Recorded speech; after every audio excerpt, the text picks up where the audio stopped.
পটুয়াখালী ২ বাউফল উপজেলা নিয়ে গঠিত আসনটি থেকে নির্বাচন করছেন জামাত নেতা ডক্টর শফিকুল ইসলাম মাসুদ।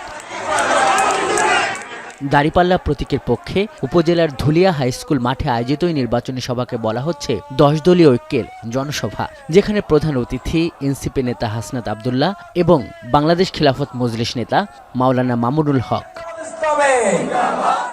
এখানে ১০ দলের নেতারা বলেন, ফ্যাসিস্ট আমলের মতো আর কেউ ভোট চুরি করতে পারবে না। বেহেশতের টিকিট বিক্রির মতো অপ্রাসঙ্গিক বিষয় এনে অপপ্রচার করছে কেউ কেউ।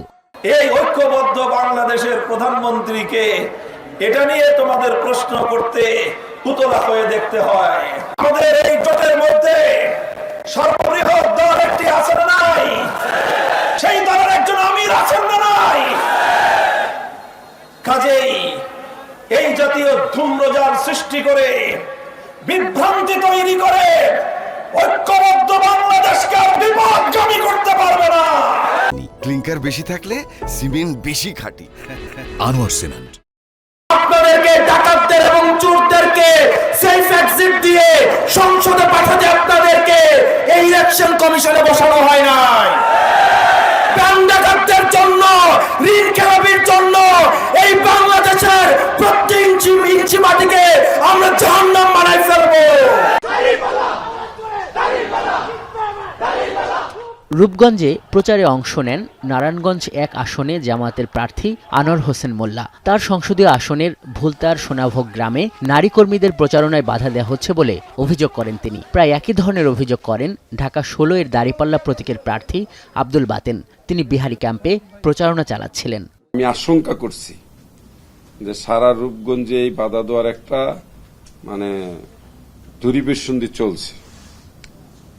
কারণ হলো ভালো করে এই প্রতিপক্ষ বুঝতে পারছে বাংলাদেশ জামাত ইসলামীর পক্ষ থেকে যে দাঁড়িপাল্লা ক্যান্ডিডেট আমি আনোয়ার হোসেন মোল্লা, আমি ইনশাআল্লাহ বিজয়ী হব। এদিকে চিড়িয়াখানা রোডে গণসংযোগ করেন ঢাকা ১৪ আসনের জামায়াতের প্রার্থী ব্যারিস্টার আহমদ বিন কাশেম আরমান। গুমের শিকার পরিবারের অংশ হিসেবে শেষ দিন পর্যন্ত তার প্রতিদ্বন্দ্বী সানজিদা তুলির সঙ্গে সহমর্মিতা থাকবে মন্তব্য করেন। জামাত প্রার্থীদের মতোই মসজিদ কেন্দ্রিক প্রচার করতে দেখা গেছে এনসিপি নেতা ঢাকা ৮-এর শাপলাকলির প্রার্থী নাসিরুদ্দিন পাটোয়ারিকে। পাটোয়ারিও প্রচারণার কাজে বাধা দেওয়ার অভিযোগ করেছেন। যদি রাজনীতি সৎ হয়, রাজনীতিবিদরা যদি চাঁদাবাজ এবং মাদক চক্রকে আশ্রয় প্রদান না করেন, খুব অল্প সময়ের মধ্যে মিরপুরের চেহারা পাল্টে যাবে ইনশাআল্লাহ। যারা মহিলারা রয়েছে তারা যখন আমতলাতে ক্যাম্পেইন করতে গিয়েছে, সেখানে তাদের উপরেও পানি নিক্ষেপ করা হয়েছে। ঢাকা ১৭ আসনে নিজ প্রতীকের পক্ষে প্রচারণা চালিয়েছেন জামাত প্রার্থী ডাক্তার খালেদুজ্জামান।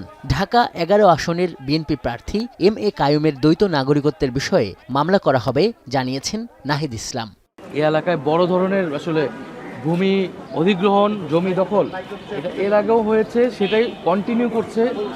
এখন আমাদের যে বিরোধী দলের আমাদের যে প্রতিদ্বন্দ্বী দল রয়েছে, তাদের যিনি প্রার্থী রয়েছেন তাদের পক্ষ থেকে আমাদের জনসমর্থন দেখে জনবিচ্ছিন্ন কিছু দল, তারা তো বিভিন্ন সময় ভূমিকম্পেরও আভাস পাচ্ছে।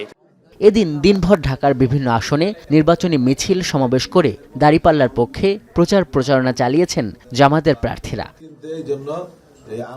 আজহার লিমন, এখন ঢাকা।